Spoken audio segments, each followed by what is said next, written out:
मैं Parveen Chauhan, news of India से। आज हमारी उपस्थिति है कटकड़डुमा कोर्ट में।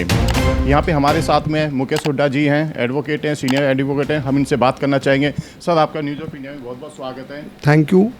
आज का जो इतने महिलाओं के साथ में अत्याचार वायलेशन हो रहे हैं, आप उसके बारे में क्या कहना चाहेंगे समाज के लिए? देखिए, आजकल समाज में ये महिलाओं पर अत्याचार, मैट्रिमोनियल डिस्प्यूट जो हो रहे हैं बहुत ज़्यादा हो रहे हैं और इसके कारण ही बहुत सारे हैं कि कहीं ना कहीं विचार नहीं मिलते, कहीं कोई लालच आता है परिवार में, तो इस कारण ये केस बढ़ते जा रहे हैं।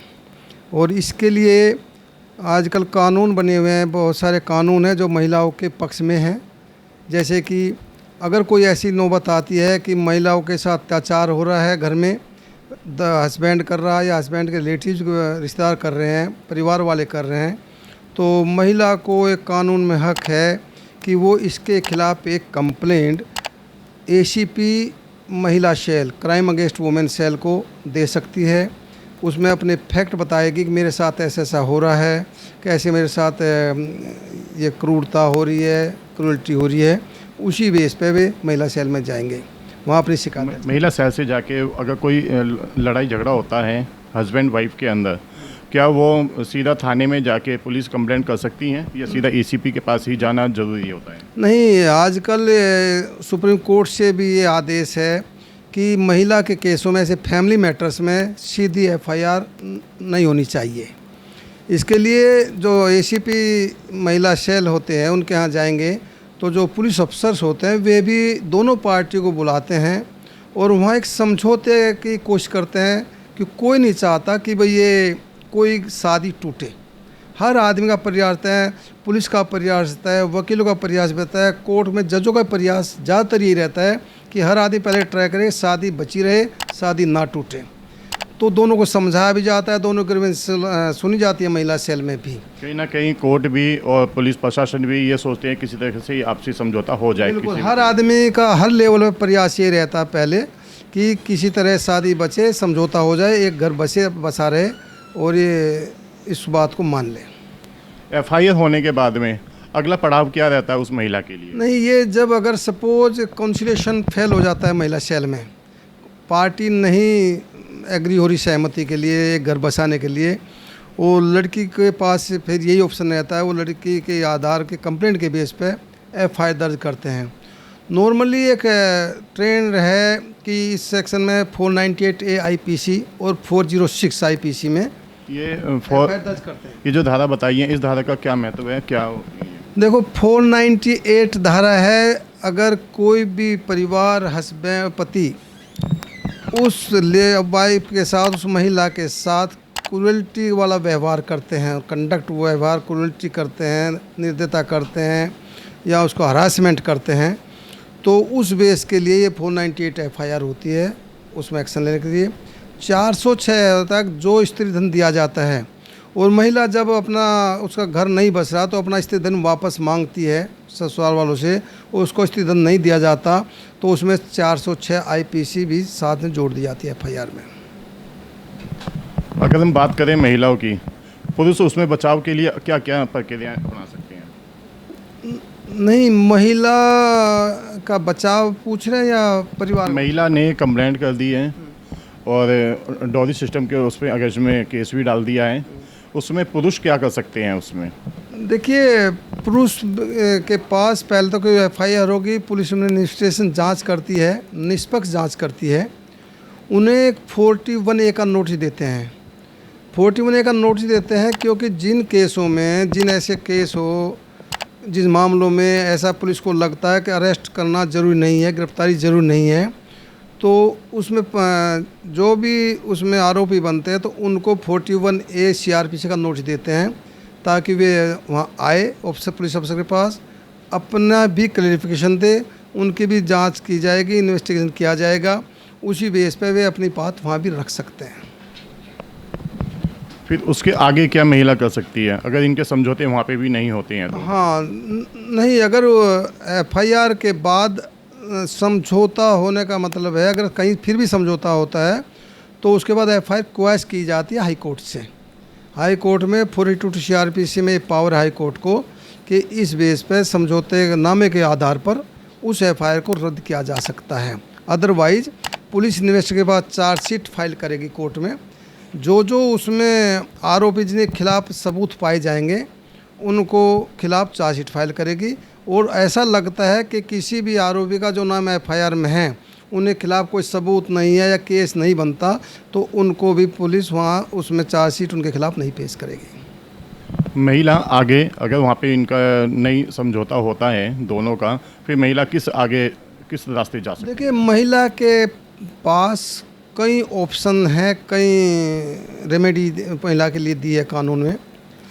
एक ये भी है कि protection of women from domestic violence act 2005 है, उसमें भी सेक्शन 12 के अंदर एक एप्लीकेशन फाइल करेंगी महिलाएं, जिसमें उसके पति और परिवार के अन्य लोग जो उस घर में रहते हो, शेयर हाउस होल्ड कहते हैं उसको, उस घर में जो रहते हैं और ऐसा कोई एक्ट हुआ है वायलेंस एक्ट, तो उनके खिलाफ एक सेक्शन 12 में एप्लीकेशन फाइल करते हैं मजिस्ट्रेट में के सामने।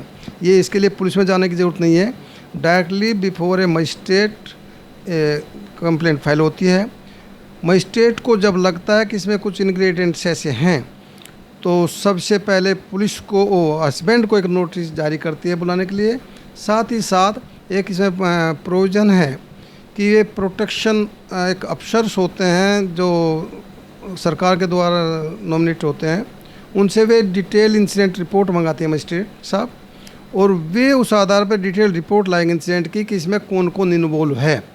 अगर इस रिपोर्ट में ऐसा लगता है कि सभी का रोल है इसको हरासमेंट करने में, तो सभी को नोटिस जारी करके मजिस्ट्रेट अपने सामने सबको बुला लेगी, उनसे भी उनका जवाब चाहेगी कोर्ट उसमें। अगर हम बात करते हैं महिला की, जैसे कि हम महिला के ऊपर ही बात करते हैं, अगर महिला अपने ससुराल में केस होता है वहाँ पे एफआईआर दर्ज करवाती है और फिर सीधी सी बात है वो अपने ससुराल में तो रह नहीं पाएंगे, फिर उसके बाद वो मायके में रह के या जहाँ वो जॉब करते हैं वहाँ पे रह के क्या इस केस को वहाँ पे ट्रांसफ़र किया जा सकता है? ऐसी हमारे ऐसा है कि महिला को ये हक दिया गया है कि जहाँ वो ससुराल में थी उस जुडिक्शन में भी केस दर्ज करा सकती है, या जहाँ वो प्रेजेंट में रहती है या टेम्परेरी भी रहती है तो वहाँ भी वो केस उनके खिलाफ दर्ज करा सकती है, चाहे वो डीवी एक्ट हो या 498A और 406 IPC का हो। हाँ, मैं एक बात और बता दूं, डीवी एक्ट जो है वो एक सोशल एक्ट है, ये पेनलाइजिंग एडवोकेट नहीं है, पेनलाइजिंग एक्ट नहीं है। तो सोशल एक्ट में क्या है कि एक सेक्शन 23 की भी एप्लीकेशन साथ में लगा देते हैं, जिससे कि एक्स पार्टी बिना दूसरी पार्टी को सुने हुए मजिस्ट्रेट को पावर है कि उसके कुछ इंटरिम रिलीफ, मॉनेटरी रिलीफ उनके लिए ऑर्डर पास कर सकती है। और उसमें कई ऐसे ऑर्डर्स हैं जो रिलीफ के रूप में एक महिला ले सकती है मजिस्ट्रेट साहब कोर्ट से। जैसे एक रेजिडेंशियल ऑर्डर होता है, रेजिडेंस ऑर्डर भी उसके तहत मांग सकते हैं कि मुझे या तो वहाँ रहने दिया जाए शेयर हाउस होल्ड में, या मुझे मेरी अल्टरनेट व्यवस्था रहने की जाए। शेयर हाउस होल्ड में वो चाहे किराए का कभी रहा हो, ये कोई ज़रूरी नहीं है कि हस्बैंड का ही घर हो, वो उसके चाहे पेरेंट्स के नाम पर हो या किराए का भी हो क्यों ना हो, जहाँ परिवार रहता रहा हो, तो उसी घर में वो भी दोबारा रेजिडेंस ऑर्डर ऑर्डिनरी कोर्ट से ले सकती है। अगर वो रेंट पे रहती हैं कहीं, क्या वो वहाँ का कंपनसेशन लेने का हकदार हैं उस टाइम पे केस के चलते हुए भी? नहीं, केस के चलते वहाँ भी रेजिडेंस लेने का हकदार है जहाँ उसका परिवार वहाँ रहता रहा है। हस्बैंड परिवार के साथ में नहीं है, हो सकता है अलग ऑफिस में रहती हो, कहीं जॉब करती हो, पीजी में रहती हो, अगर तो वहाँ पे एग्जैक्टली अगर वो परिवार के साथ नहीं रही, पहले सपोज जॉब करती है कहीं अलग ही रहती है, तो डोमेस्टिक वायलेंस एक्ट में फिर उनके अगेंस्ट में कोई कार्रवाई भी नहीं होगी जो साथ ही उसके कभी नहीं रहे। अगर साथ नहीं रहे तो उनके खिलाफ कोई क्रूरल्टी, कोई ऐसा एक्ट नहीं बनता बाकी लोगों के खिलाफ। हस्बैंड के खिलाफ साथ रहे तो हस्बैंड के खिलाफ तो बनता है फिर भी। तो इसमें जो डीवी एक्ट में ये बहुत अच्छा एक्ट है, सोशल एक्ट है, कोशिश की जाती है कि इसको अच्छा रहे, उसमें रिलीफ मिले और इसके फ़ायदे के लिए बनाया गया है। अगर इसमें कंपनसेशन की बात पे आते हैं तो कंपनसेशन किस रास्ते से वो ले सकती है? हाँ, अब ये कंपनसेशन में ये दो तरीके का है। ये नॉर्मली एक मॉनेटरी वे में कह सकते हैं एक इसमें सेक्शन 125 CRPC है, उसमें फैमिली कोर्ट में एक सेक्शन 125 के बेस में इसके अंतर्गत एक पिटिशन फाइल कर सकती है महिला against husband, only against husband. जहाँ अगर वो कुछ काम नहीं करती या बेरोज़गार है, उसकी कैपेसिटी नहीं है कुछ करने की, तो वहाँ हस्बैंड को उसको मंथली मेंटेनेंस देना होगा, जैसा कि कोर्ट ऑर्डर करेगा उसके बेस पर, उसके कैपेसिटी के बेस पर। उन महिला को कोर्ट में क्या प्रूव करना पड़ेगा कंपनसेशन लेने के लिए? ये प्रूव करने पड़ेगा कि मैं कुछ कमाती नहीं हूँ, मेरे पास कुछ जीवन चलाने के लिए कोई सुविधा नहीं है, कोई सोर्स नहीं है, और हस्बैंड की जिम्मेदारी बन जाती है, नैतिक भी जिम्मेदारी बन जाती है कि वो उसका भरण पोषण का प्रबंध करें। कहीं कहीं ऐसे भी देखा जाता है कि लड़के वालों के माँ बाप उन बेटे को बेदखल कर देते हैं और कंपनसेशन देने से भी मना करते हैं। देखिए, ये एक प्रक्रिया एक कॉमन बनती जा रही है। कुछ लोग तो सच पूछे प्रैक्टिकली बताऊं मैं कि एक केस से बचने के लिए भी बेदखल कर देते हैं। बिल्कुल बिल्कुल, कि ताकि हम पर केस ना बने, हमें कुछ देना ना पड़े। लेकिन ये लाइबिलिटी से नहीं बचा जा सकता, कोर्ट भी सब समझते हैं, और जो डॉक्यूमेंट्स हैं उनके बेस पे चलता है। ऐसे नहीं कोई भी आदमी खड़ा हो मैं बेदखल कर दिया और उसके खिलाफ कार्रवाई ना हो। वो तो जांचें होंगी, जांचों में जो सामने आएगा उस आधार पे उसको हाँ जी, देना हाँ जी, पड़ेगा, ये जो हाँ, भी है वो निकल के आएगा। एग्जैक्टली, बिल्कुल सही है।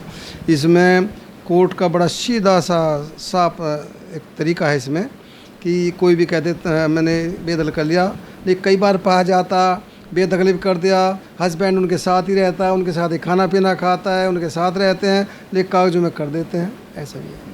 हाँ, लेकिन सही वास्तव में कई बार अगर दोनों पति पत्नी का कंडक्ट उन्हें पसंद नहीं आता, माँ बाप को कोई कारण ऐसा बनता है, तो वे बेदखल भी कर देते हैं उस केस में। उस केस में ज़्यादा अच्छा है बेदखल करना जिसमें कि बच्चे माँ बापों की सेवा नहीं करते हैं, उसमें हाँ, तो कई केस ऐसे भी आते हैं कि माँ बाप बीच में घिसटे जाते हैं कि न तो उनका बेटा उनकी देखभाल करता और न ही वो बहू उनकी देखभाल करती, तो उनके पास ही प्रोविज़न है, माँ बाप के लिए भी प्रोविज़न है इस कानून के तहत कि वे भी कोर्ट में जा सकते हैं उनके खिलाफ। सर, डिवोर्स के साथ साथ में कोई ऐसी भी प्रक्रिया है कि लड़का लड़की दोनों सहमति से सेपरेशन में रह सकें? हाँ, इसमें हिंदू मैरिज एक्ट में प्रोविज़न है, उसमें सेपरेशन के लिए कोई भी हस्बैंड या वाइफ पिटिशन फाइल कर सकते हैं। तो उसमें तलाक ना हो के कि वे सोच लेते अगर कुछ दिन दूर रहेंगे, सोच विचार कर लेंगे, तो उसके बेस पे भी जुडिशियल सेपरेशन लिया जा सकता है 2 साल का, ऐसे करके, तो उसके बेस पे दोबारा उनका पुनर्विचार बन सकता है। 1 साल 2 साल की कोई ड्यूरेशन होती है या ऐसा कुछ नहीं है, जितना चाहे उतने सेपरेशन में जा सकते जितना मांगेंगे उतना मिल सकता देते हैं, मतलब डिवोर्स डायरेक्ट डिवोर्स ना होके हाँ जी, उतना उसमें जा सकते हैं। उसमें डिवोर्स में अगर ना जाए डायरेक्ट, और तो उसको भी एक प्रोविज़न है कि जुडिशियल सेपरेशन हो जाए ताकि दोबारा पुनर्विचार कर सकें। और डिवोर्स भी 2 तरह से होता है। एक तो होता है सपोज मान लिया लिटिगेशन चलते चलते दोनों पार्टी में लिटिगेशन मुकदमेबाजी चल रही है, 498 चल रहा, DV एक्ट चल रहा, 125 के खर्चे का केस चल रहे हैं। कई बार कोर्ट में भी एक मीडिएशन सेंटर बने होते हैं हर कोर्ट में। जब मजिस्ट्रेट साहब या जज साहब भी इस पर कोशिश करते हैं इनका घर बच जाए या सेपरेशन हो जाए, अगर लगता है नहीं रहना, तो मीडिएशन सेंटर में रेफ़र कर देते दोनों पार्टी को। वहाँ भी मीडिएटर साहब दोनों की बात सुनते हैं। ये मीडिएटर ये क्या वो है, ये क्या कोई संस्था है या कोई जुडिशियल का कोई एक हिस्सा है? नहीं, ये कि जुडिशियल का हिस्सा ही है, मीडिएशन सेंटर बनाना हर कोर्ट में है। अब ये इसमें अपॉइंटमेंट होते हैं, मीडिएटर बनते हैं, उसमें जज साहब भी हो सकते हैं, वकील साहब भी कुछ मीडिएटर बनते हैं। तो वहाँ दोनों को जब समझौता करते हैं, कई बार इसी लेटर स्टेज पे भी घर बच जाते हैं दोनों के, और वे सभी केसों को अपने वापस ले लेते हैं। और अगर ऐसा लगता है घर नहीं बचते, तो वे म्यूचुअल आपसी सहमति से पे तलाक ले लेते हैं, एक सेटलमेंट कर लेते हैं मीडिएशन सेंटर में, आपसी सेटलमेंट। उसमें ये कर लेते हैं कि भाई सब केस वापस करेंगे, आप सहमति से तलाक ले लेंगे। तो वे फिर आपसी सहमति सेक्शन 13B में एक जॉइंट पिटिशन दोनों हस्बैंड वाइफ फाइल करेंगे, और फर्स्ट मोशन सेकंड मोशन 2 होती है।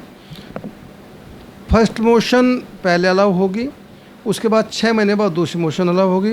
लेकिन अभी कानून आया है, सुप्रीम कोर्ट जजमेंट आई है कि अगर ऐसा लगता है लंबे समय से 18 महीने ज़्यादा समय से ये अलग अलग रह रहे हैं पति पत्नी और म्यूचुअल लिटिगेशन बहुत लंबा चल रहा है, तो उसमें 6 महीने का पीरियड भी एक एप्लीकेशन के द्वारा वेव ऑफ हो जाता है और दोनों मोशन फर्स्ट एंड सेकंड में बहुत ही जल्दी अलाउ कर दी जाती है, तलाक हो जाता है उसमें।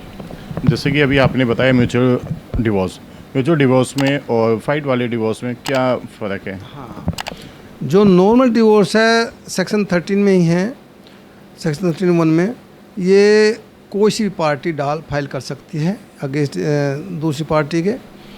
इसमें क्रूअल्टी एक ग्राउंड होता है, डिजर्शन एक ग्राउंड होता है, एडल्ट्री ग्राउंड होता है, कई ग्राउंड होते हैं। तो लेकिन उसमें क्या है कि मेरिट पे केस चलेगा वो। उसमें दूसरी जो भी पार्टी, एक हस्बैंड फाइल करता है तो वाइफ को नोटिस जाएगा, वो उसका जो पिटिशन आएगी उसका रिप्लाई फाइल करेंगे। अब ये जो इस एलिगेशन हम लगा के दूसरी पार्टी पर पिटिशन डाइवोर्स लेना चाहते हैं, वो हमें प्रूव करने पड़ेंगे कि यह डेली जो आरोप है, जो हमारे एलिगेशन है एक दूसरे के खिलाफ, ये क्या सस्टेन कर रहे हैं या नहीं कर रहे हैं। अगर ऐसा लगता है कोर्ट को कि हाँ जो जिस बेस पे हम ले रहे हैं, चाहे वो क्रूअल्टी हो, डिजर्शन है, कि यहाँ जायज़ है ये ग्राउंड, तो उसमें कोर्ट साहब डिग्री ऑफ डाइवोर्स ग्रांट कर देते हैं। म्यूचुअल डिवोर्स में भी कंपनसेशन का कोई प्रावधान है ये? जब म्यूचुअल में होता है उस सेटलमेंट में ही, जो सेटलमेंट मीडिएशन सेंटर में करेंगे या कहीं बार बाहर अपना आउट ऑफ कोर्ट भी सेटलमेंट कर लेते हैं, तो उसमें परमानेंट एलिमनी एक सेटल कर देते हैं कि भाई इतने रुपए लेंगे, ये हस्बैंड लड़की को इतना रुपया देगा, तो जो भी अमाउंट सेटल होती हो और एज ए परमानेंट एलिमनी, उसके बाद कोई भी पार्टी एक दूसरे के खिलाफ वो केस नहीं करेंगे, कोई कंप्लेंट नहीं करेंगे और अपनी फ्री लाइफ दूसरी जी सकते हैं। मतलब कहीं ना कहीं जहाँ लड़की और लड़का दोनों किसी बात पे सहमत हो जाते हैं उसको म्यूचुअल डिवोर्स कहा जाता है। म्यूचुअल डिवोर्स कहते हैं। सर ये चीज़ और बताइए, अगर शादी से अगर उनके बच्चे हैं तो उनके लिए क्या प्रावधान है? उनके लिए क्या उनके भी खर्चा मिल सकता है या नहीं मिल सकता? हाँ जी, कोई भी महिला जब खर्चा केस फाइल करती है, पिटिशन फाइल करती है, तो उसमें वो अपने लिए व अपने बच्चों के लिए भी मेंटेनेंस की पिटिशन फाइल करती है फैमिली कोर्ट में, और उन सभी बच्चों का पढ़ाई लिखाई, खाना पीना, दवाई का खर्चा, मेडिकल खर्चा जो भी होगा, वो या तो वाइफ खुद कमाती हो, कोई अगर काम कमाती है, और पति, दोनों की जिम्मेदारी होती है उनका खर्चा वहन करने की। इन केस अगर वाइफ कुछ नहीं कमाती, कोई जॉब नहीं करती, तो पूरी जिम्मेदारी पति की बनती है। ये ऑब्लिगेशन है पति का अपने परिवार, अपनी वाइफ और बच्चों को मेंटेनेंस देना। कहीं ना कहीं ये देखा गया है कि महिला कोई छोटा मोटा काम करके गुजारा कर रही होती है, छोटा मोटा, ये नहीं कि बहुत बड़ी अच्छी सैलरी मिल रही होती है, पर छोटा मोटा खर्चा करती हैं। क्या उसमें उसको इनकम में माना जाएगा? किस तरीके से ये जुडिशल देखती है? हाँ, नहीं, वो छोटा कमाए या ज़्यादा कमाए, उसकी आमदनी में तो वो काउंट होगा कुछ भी, लेकिन उसमें जो स्टेटस पति होल्ड करता है अपना समाज में, इकोनॉमिकली चाहे सोशली, उसकी जिम्मेदारी है कि वही स्टेटस अपने बच्चों को दे, तो उसी ढंग से उस पर पर मंथ मेंटेनेंस को देना होगा अपने अनुसार। कोई आयु, कोई उम्र सीमा तय की हुई है? हाँ, जो भी बच्चे हैं इस पेयर से, बेटा है तो उसको 18 साल तक उनके पिताजी उनके लिए खर्चा देंगे, पूरा एक्सपेंडिचर जो भी कोर्ट तय करेगा। बेटी के लिए कोई ऐसे बाउंडेशन उम्र की नहीं है, लेकिन हाँ, जब तक वो शादी नहीं कर लेती या कोई जॉब नहीं करती, तब तक उसका मेंटेनेंस उनके पिताजी को ही उनको देना पड़ेगा। सर एक चीज़ और बताइए हमारे दर्शकों को, जो महिला अपने उसके लिए खर्चे के लिए डिवोर्स के बाद में जब फाइल होती है, क्या वो अप्लाई कर सकती है क्या? आप कहना चाहते हैं कि डिवोर्स हो गया और उसके बाद भी क्या हाँ खर्चा जी, मांग सकती है। कि अगर केस चलता है, देखो कोर्ट में केस लंबे चलते हैं, अगर 2 साल केस चलता है, 2.5 साल से केस चलता है, क्या वो 2.5 साल का वो लेना ले देखो सकती है? 2 तरह से बताता हूँ मैं आपको इस बात को। एक तो ये है कि अगर म्यूचुअली डिवोर्स लिया है म्यूचुअल कंसेंट से किसी सेटलमेंट के बेसिस पे, और अगर उसने वहाँ परमानेंट एलिमनी एक साथ ले ली है और ये उसमें तय किया गया कि इन फ्यूचर कोई मेंटेनेंस क्लेम नहीं करेगी, तो वहाँ कोई क्लेम नहीं कर सकती। और अगर मेरिट पे सपोज हस्बैंड तलाक ले लेता है वाइफ से, तो तलाक के बाद भी वो वाइफ हस्बैंड से मेंटेनेंस क्लेम कर सकती है, जब तक कि वो कोई दूसरी शादी ना कर ले, तब तो क्लेम करेगी। एक सवाल और आपने पूछा है कि कब तक का कर सकती हैं। देखो, जब भी कोई भी लेडी सपोज वो 1 साल 2 साल पति पत्नी अलग अलग रहते हैं और वो कोर्ट में आती है 2 साल के बाद मेंटेनेंस लेने, तो उसको उन 2 साल का वो क्लेम नहीं मेंटेनेंस क्लेम कर सकती कोर्ट से। जब उसने पिटिशन फाइल की और जब भी ऑर्डर आएगा, इसमें ऑर्डर पास होगा मेंटेनेंस हस्बैंड को कब से देना है, तो नॉर्मली ऑर्डर पास होता with effect from filing the petition, husband has to pay the maintenance as decided by the honourable court. वो पीछे का नहीं मिलेगा जब वो अलग अलग रहे, सिर्फ जब तक FIR दर्ज हुई है, केस चला है। FIR नहीं है, मेंटेनेंस अलग सेपरेट इशू है। जब से मेंटेनेंस की वो चाहे 125 CRPC के अंदर हो या DV एक्ट के अंदर मेंटेनेंस हो, तो वो तभी से मिलेगा जब उसने पिटिशन फाइल की है, वहाँ से इफेक्ट होगा, इफेक्टिव होगा। हाँ, एक चीज़ ज़रूर है, सपोज़ कुछ समय लग जाता है कोर्ट में भी, एकदम नहीं होता maintenance grant. For example court में होता है 1 साल पिटिशन फाइल होने के बाद इंट्री मेंटेनेंस लगाइए या फाइन लगाइए, तो उसमें जो एरियर बनेगा वो वहीं से बनेगा जहाँ से पिटिशन जिस डेट में पिटिशन फाइल की गई थी, वो arrear husband had to clear मिलेगा, वो जरूर मिलेगा। सर एक चीज़ और बताइए हमारे दर्शकों को, क्योंकि सबके मन में ये रहती है कि कहीं ना कहीं महिलाओं के लिए ही कानून बने हुए हैं, ठीक है, पुरुषों के लिए नहीं है। क्या पुरुष या पुरुष के परिवार ऐसा कोई मौलिक अधिकार है उनके पास में, ताकि अपने बचाव के लिए, अपने पक्ष के लिए कुछ कोर्ट का या न्यायपालिका का सहारा ले सके?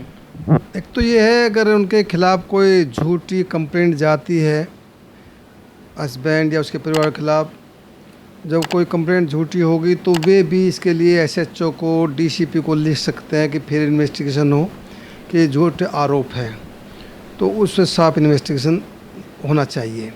दूसरी बात है, कई बार कई घरों में हमने देखा है कि कई बार हम हस्बैंड को भी उसके परिवार को भी रिप्रेजेंट करते हैं कोर्ट में, लड़की घर वाले आ जाते हैं, कई मारपीट करते हैं ससुराल में आके, तो उस मामले में भी हस्बैंड के परिवार को भी पावर है, राइट है कि उनके खिलाफ ये भी क्रिमिनल एक्शन इनिशिएट कर सकते हैं। दूसरे, उनको जो भी केस करेगी एक वाइफ, तो उस केसों में हम उनके जो एलिगेशंस है उनको निराधार है या कोई झूठ पर आधारित है, तो उस केसों को हम कोर्ट में आने के बाद उन आरोपों को हम खंडन करेंगे और अपना प्रस्ताव, अपना डिफेंस देंगे कि ये जब झूठी बात है। ये अगर ये डिवोर्स का केस चलता है, उसमें ऐसी कौन सी स्थिति होती है जिसमें कि महिला को कंपनसेशन नहीं दे सकता लड़का?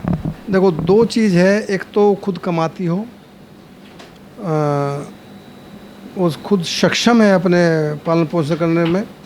दूसरा ये है, अगर वो महिला एडल्ट्री में इन्वॉल्व हो, तो उस केस में भी वो हकदार नहीं होती किसी मेंटेनेंस के लिए पति से। सर, ये जो लीगल सर्विस अथॉरिटी है, उसके बारे में हमारे दर्शकों को थोड़ा सा उजागर कीजिएगा। देखिए, ये जो सरकार ने अथॉरिटी बनाई है, बहुत अच्छे काम करते हैं सरकार इसके लिए, क्योंकि कुछ लोग कुछ पार्टी ऐसी होती है जो वकील को अफोर्ड नहीं कर पाते, उनका फीस देने की स्थिति नहीं में है, तो सरकार उनके लिए इस DLSA के माध्यम से उनको एक वकील प्रोवाइड करती है पार्टी को।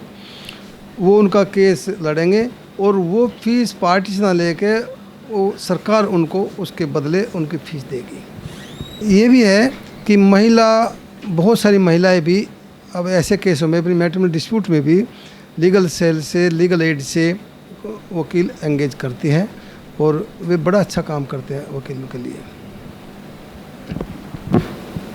मैं Mukesh Hooda advocate, G512 Karkardooma court. मैं ये कहना चाहूँगा कि अगर कोई भी व्यक्ति आपके इस चैनल के माध्यम से हम मेरे पास आते हैं तो उनको फ्री में लीगल एडवाइस मिलेगी, कंसल्टेंसी कोई चार्ज उनसे नहीं लिया जाएगा, क्योंकि मैं बहुत काम ऐसे करता हूँ जो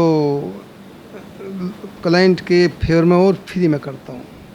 बहुत बहुत धन्यवाद। जैसे कि हमने मुकेश हुड्डा जी को सुना, इन्होंने न्यूज़ ऑफ इंडिया के माध्यम से अगर कोई आना चाहते हैं, सलाह मशवरा करना चाहते हैं, कानूनी सलाह मशवरा, ये बिल्कुल फ्री दी जाएगी। बहुत बहुत धन्यवाद मुकेश हुड्डा जी का। Thank you so much.